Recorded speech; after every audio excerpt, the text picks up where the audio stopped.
Hoy vamos a hablar de una figura que, todo el mundo conoce, Mahatma Gandhi. Es, sin duda, una de las personalidades más gigantes del siglo XX. Pero aquí no nos vamos a quedar solo con la estampita, con el icono. Vamos a intentar escarbar un poco más para encontrar al hombre, con todo lo bueno y también con lo no tan bueno. Fíjense en esta frase de Albert Einstein, es potentísima, ¿verdad? Las generaciones venideras apenas creerán. O sea, lo que nos está diciendo Einstein es que Gandhi se convirtió en una leyenda en vida, casi en un santo que caminó sobre la tierra. Y la verdad, esa es la imagen que ha quedado, la que casi todos tenemos en la cabeza. Pero claro, aquí es donde empieza lo interesante, porque detrás de ese apodo, Mahatma, que significa gran alma, había una persona de carne y hueso. Y como todas, una persona compleja, llenísima de contradicciones. ¿Es posible ser un estratega político y al mismo tiempo un santo? Esa es la gran pregunta. Ok, para poner un poco de orden en todo esto, este es nuestro plan. Primero vamos a hablar del mito del Mahatma, después cómo se forjó su filosofía de protesta, luego una verdadera clase magistral de cómo movilizar a las masas. Ojo, también veremos las contradicciones de este santo, y por último cerraremos con el legado de un héroe que, como veremos, está bastante dividido. Venga, pues empecemos por el principio, el mito, la imagen que ha llegado hasta nuestros días, la de Gandhi como el gran arquitecto de la independencia de la India y por supuesto como el símbolo mundial de la paz y la lucha no violenta. Y es que su influencia, es innegable. Su forma de hacer las cosas, su filosofía, se convirtió en un modelo que se podía exportar. Pensemos en gigantes como Martin Luther King Jr. en Estados Unidos o Nelson Mandela en Sudáfrica. Ambos bebieron directamente de sus ideas, de sus métodos. Demostraron que lo de Gandhi era, como se ha dicho, una especie de solvente universal para la injusticia.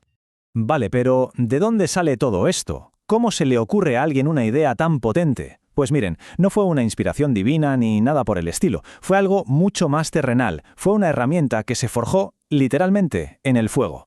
El fuego de la discriminación racial más dura en un lugar muy concreto, Sudáfrica. Todo cambia para él en 1893, cuando llega a Sudáfrica. Allí se topa de bruces con el racismo, con el desprecio, y esa experiencia, claro, lo transforma por completo. Pero el momento clave, el punto de no retorno, llega en 1906. El gobierno de Transvaal quiere imponer una ley que obliga a los indios a registrarse, a ser fichados como ciudadanos de segunda. Y ahí Gandhi dice basta. Organiza una resistencia, hacen un juramento, pero con una regla de oro, una condición innegociable, nada de violencia.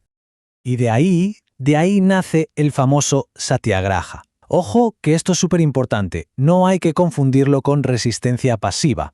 No es sentarse a esperar, es todo lo contrario. Es una fuerza activa, la fuerza de la verdad o fuerza del alma, como se traduce. La idea no es vencer al enemigo, sino convertirlo, transformarlo, a través de la fuerza moral y del propio sufrimiento. Y que nadie piense que esto era improvisado, ¿eh? Su método era pura estrategia, súper bien pensado. Miren, tenía 3 pasos. Primero, información y diálogo. Vamos a hablar, a negociar. Que eso no funciona. Fase 2, acción directa. Marchas, boicots, desobediencia civil, movilizar a la gente. ¿Y el objetivo final? O bien logras convertir a tu adversario con la presión moral, o como mínimo lo pones en una situación tan insostenible que no le queda más remedio que sentarse a negociar. Bueno, pues con todo este aprendizaje en la maleta, Gandhi regresa a la India. Y lo que hace es llevar su filosofía a otro nivel, a una escala gigantesca. Toma el Congreso Nacional Indio y lo convierte en un movimiento de masas imparable, capaz de plantarle cara nada más y nada menos que al mismísimo Imperio Británico. Si hay que buscar un ejemplo de su genialidad es la Marcha de la Sal de 1930.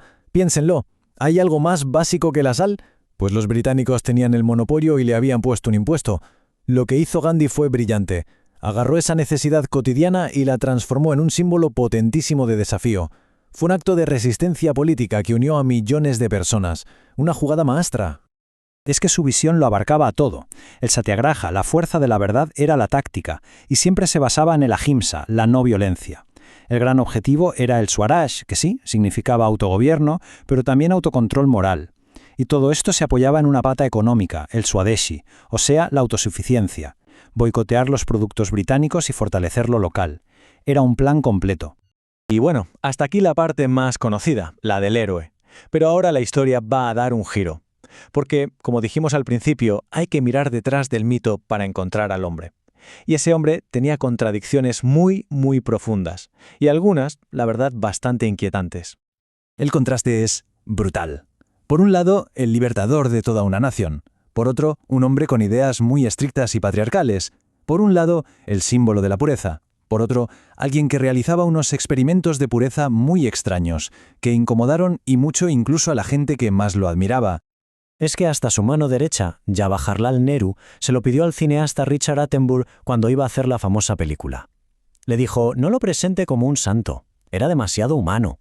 Esta frase es clave. La petición de no convertirlo en un santo de estampita es fundamental para entenderlo de verdad. Entonces, ¿de qué estamos hablando exactamente?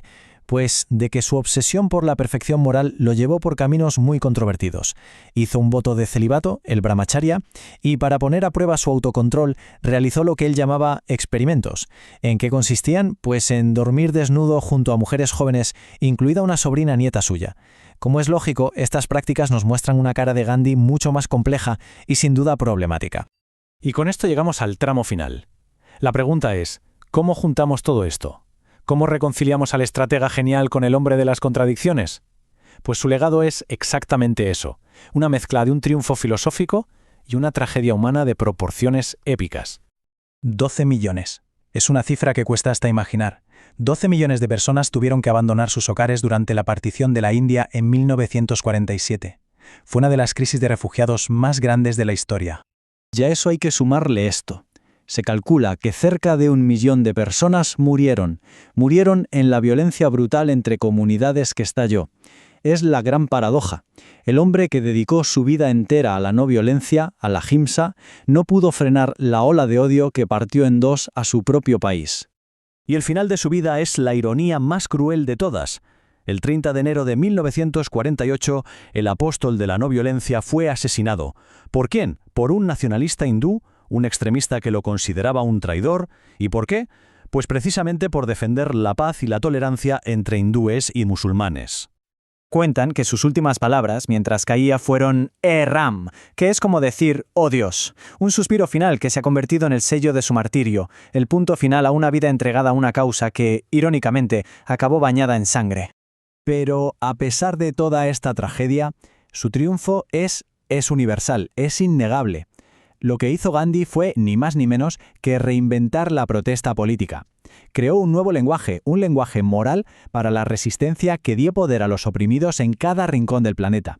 Y ese lenguaje, esa idea, sigue más viva que nunca. Esta frase, que se le atribuye, lo resume todo a la perfección.